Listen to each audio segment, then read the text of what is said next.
Hello my friends, I hope you're having a lovely day, and in today's video we're going to talk a little bit about the Cyberpunk 2077 situation. Yes, I know Cyberpunk 2077 isn't available on Switch, it may never come to Switch, but this is one of those instances where I felt really compelled to just talk a bit about a subject because I've been thinking about it so much since this game launched, and just the things that followed have made me so disheartened and it's just been irking me, and I feel like, well, maybe if I do a video I can get some of these feelings out and potentially process things and move on. So yeah, I just wanted to talk a little bit about the whole situation since the game launched. So as you most likely know, Cyberpunk 2077 launched. It sold over 8 million copies in pre-orders alone, and no doubt has sold more since then. But the game is riddled with bugs and glitches and all sorts of issues, more so than your usual open world game. And it's sad that, when we think of open world games, we expect there to be a decent amount of glitches and bugs. I'm not saying we should expect a game that should be completely glitch or bug free, but when people think of massive open world games, they're expecting there to be a lot of hiccups along the way, at least when it first launches. But with Cyberpunk 2077, we're even farther beyond that than usual. We're talking about things that crash the game, elements that just don't work properly, like enemy AI, and just everything you can think of. The issues run the gamut from visual to gameplay wise to everything in between. So there's a lot, and people have really not been happy about it. The game is in best shape on PC, but not without its issues there, and it's in its worst shape on PlayStation 4 and Xbox One, the base models of those systems. People playing on those platforms have had to deal with a lot of problems, certainly more so than were expected, and plenty of issues that pretty much ruin the experience or make it a very volatile experience. So from the second it launched until, from the second it launched, people were complaining, and then as the days rolled on, more and more complaints came out, and it was very obvious that this was a major issue and not just something a few fans were experiencing. Then just yesterday, CD Projekt Red put out one of their famous yellow messages on social media, which usually means the game's been delayed, but since the game is out, this was actually a comment on the situation when it comes to people being upset about the many bugs and glitches. And the statement, in my opinion, just is pretty hollow, and parts of it read as if the people who played the game or are playing the game are idiots. It treats us like we can't think beyond just the basic statement that is made. It just really doesn't make a lot of sense to me, so I'm going to read parts of the statement that irk me the most. Right off the bat, the company says, "First of all, we would like to start by apologizing to you for not showing the game on base last-gen consoles before it premiered, and in consequence, not allowing you to make a more informed decision about your purchase. We should have paid more attention to making it play better on PS4 and Xbox One." I really don't think that that CD Projekt Red just made a mistake here. It was like, whoops, we should have shown that before the game came out. They've obviously known the state of the game on all the platforms that it's releasing for, including the base platforms of just original PS4 and Xbox One. And they say, we apologize for not showing you the game on those platforms and not allowing you to make a more informed decision about your purchase. Everybody knows when it comes to these kind of games, the sales are very front-loaded. The game may continue to sell well for a long time, but you're going to get a major rush right out of the gate. Now, I don't know CD Projekt Red's full or honest intention. I can only take what they say and go from there. But it's so hard for me to fathom that the company just didn't show base last gen and are apologizing for it like it's just like a mistake that happened by accident. It was obvious. To me, it seems like an obvious decision that was made. The game is in very rough shape on those platforms, and I would think they purposefully did not show it on those platforms. We saw PC footage, we saw what the game looks like and runs like on PS5 and Xbox Series X, But yeah, it seems like it had to be a very conscious decision not to show those base platforms, again, because things are in such rough shape. And with the game being in development for over 8 years, and players knowing about the game for 8 years, a lot of them were expecting to grab the game on PS4 and Xbox One. Next gen talk wasn't even a thing, and there's not really a next gen version of the game out. The game is compatible on PS5 and Xbox Series X, but the actual versions of those games with enhancements made specifically for those platforms are far off down the road. We're just playing, the PS4 and the Xbox One versions with the with some boosts due to hardware from PS5 and Xbox Series X. So the whole thing of just apologizing for it like it's some sort of mistake that they didn't see coming doesn't make any sense to me at all. It really rings hollow. I feel, and again, I'm not saying this is the way it is, but I just feel like they didn't want to ruin those launch sales of the game. They wanted it to hit and hit big, and then they would talk about the issues later on. As the saying goes, it's easier to ask for forgiveness than it is permission, and I feel like that's the situation that happened here. It's so disappointing and so disheartening because the team obviously knew that the game was in very rough shape on those platforms. And they also had an idea that millions of people were going to pick it up on those platforms. I know the game is going to sell big on PC, but between Xbox One and PlayStation 4, you would imagine that the bulk of the sales would come from those platforms. And not everybody has a PS4 Pro or an Xbox One X or anything like that. So they just left those customers in the dust, and they're now saying, like, hang in there, give us a chance, we'll fix that. I would say people should be wary with that. I don't know why you would be like, yeah, they're going to fix it, everything will be okay. Sure, they may fix it at some point. We don't know how good it's going to get, though, and we don't know how long we're going to be waiting. They're giving estimates of patches in January and February that'll fix things up, but the game has been delayed so many times, plus people were really looking forward to it. They picked it up, and now they just have a game that they can't play, and their money's out there, so they're like, well, I guess I'll just sit and wait.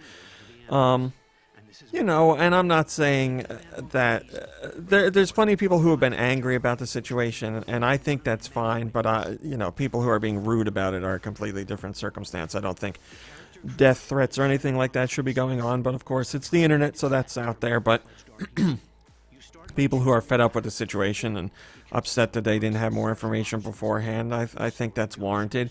Obviously, you could also say that maybe those people should have held off to see what the versions were like on PS4 and Xbox One before they purchased.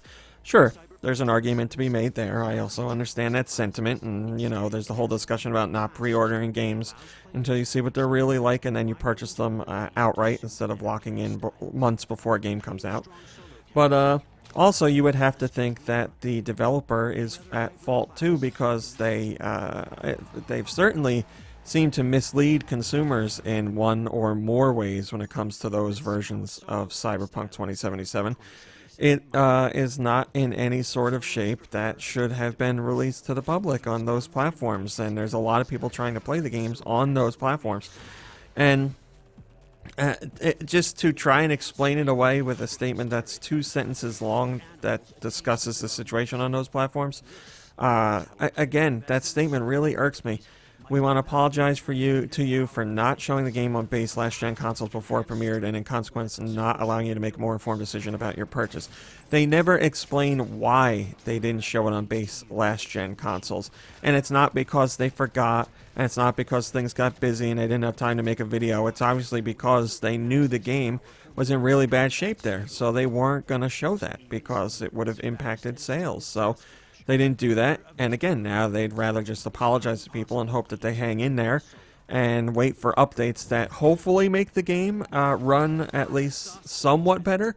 But again, who knows how long it will really take, because we've seen multiple delays for the game in general, and who knows how much these patches will actually improve the experience. Will it be to a point where people feel comfortable with the purchase, or will people still feel upset with how the game's running? We don't know. Later on in their apology, they also talk about going about refunds. They say, we appreciate it if you would give us a chance to fix things up, but if you're not pleased, you can get a refund. But the way they word it makes it seem like they're doing some sort of special refund program, but that is not the case. When it comes to digital copies, they say contact PlayStation or Xbox respectively, and there's nothing special in place there. It's just the standard refunds system that's been available on those platforms forever. So on PlayStation and Xbox, it's a little bit different from one another, but getting that refund is actually really hard because the amount of time that's passed since you got the game matters. If it's like a faulty game or an opened copy of the game matters. You know, you're not going to be able to contact every customer service member or rep and say, I feel like the game is broken and unplayable, and they're going to give you a refund. It's really a mixed bag. People online have been saying, I thought that I could get a refund for this game because of the way CD Projekt Red worded things on their social media statement. But there's nothing special going on there. They're just basically saying, like, if you want a refund, ask, and you got the digital copy, ask those companies, and hopefully they'll give you one. When it comes to boxed copies, they say try and get one at the store that you're at. What are you going to say to the store you bought it from? So what are you going to do? You're going to go to Walmart or GameStop and say, I mean, maybe GameStop will know more of what's going on and you might get lucky with somebody. But I can't imagine you go to Target or Walmart or Best Buy or any of those and you're like, hey, this game doesn't work. I want a refund. And they're going to be like, okay, sure. Like, none of those companies have announced anything as far as I know. I can't imagine the refund situation is going to go well there. And then they say, if that's not possible with your box copies, please contact them, CD Projekt Red, at a special email, and they'll do their best to help you. So that's good if you're looking for a refund and you can't get one through those other methods. CD Projekt Red will help, but the following line shows just how limited that is. It says, starting from today, which was December 14th, you can contact us for a week up to December 21st. What happens after that? What if the game is broken and unplayable and you are unhappy as a customer?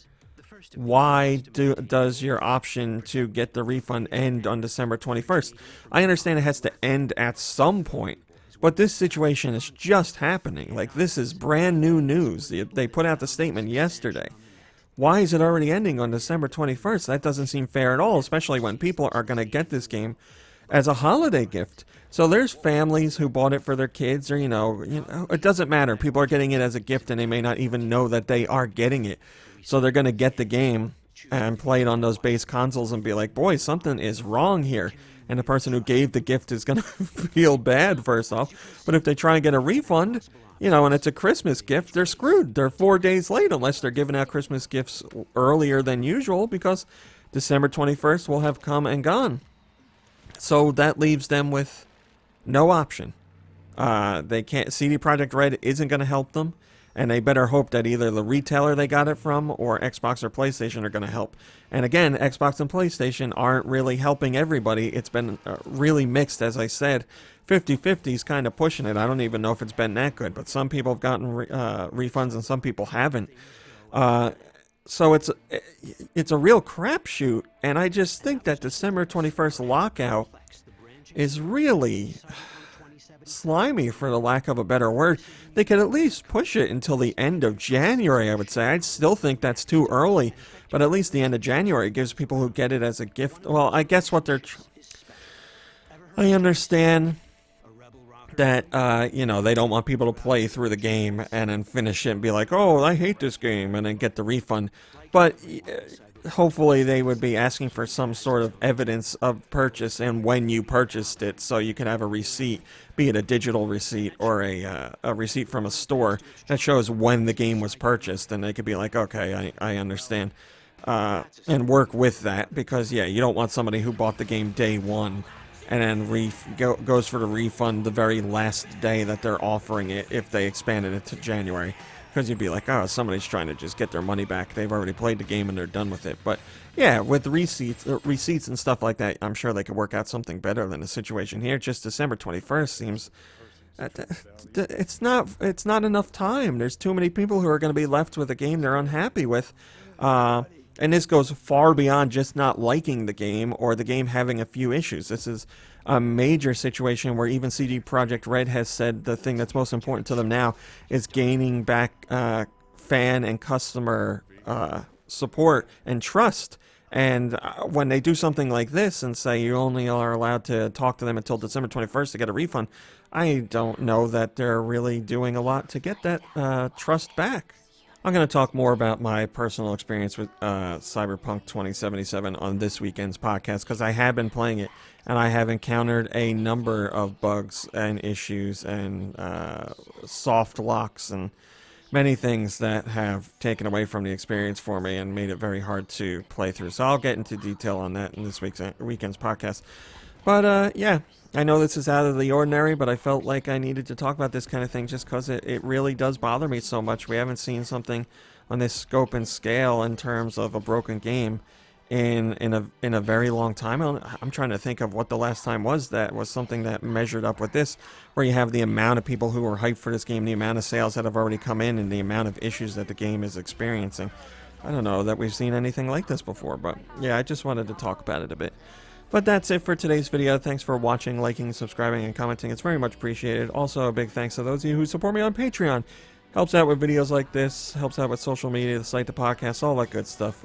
If you want to learn more about the Patreon, which is just $1, you can check out a link in the description below. But that's it for today. I'll be back tomorrow as long as I got something to show you. So until then, have a lovely day and a lovely evening, and I'll see you in a few short hours.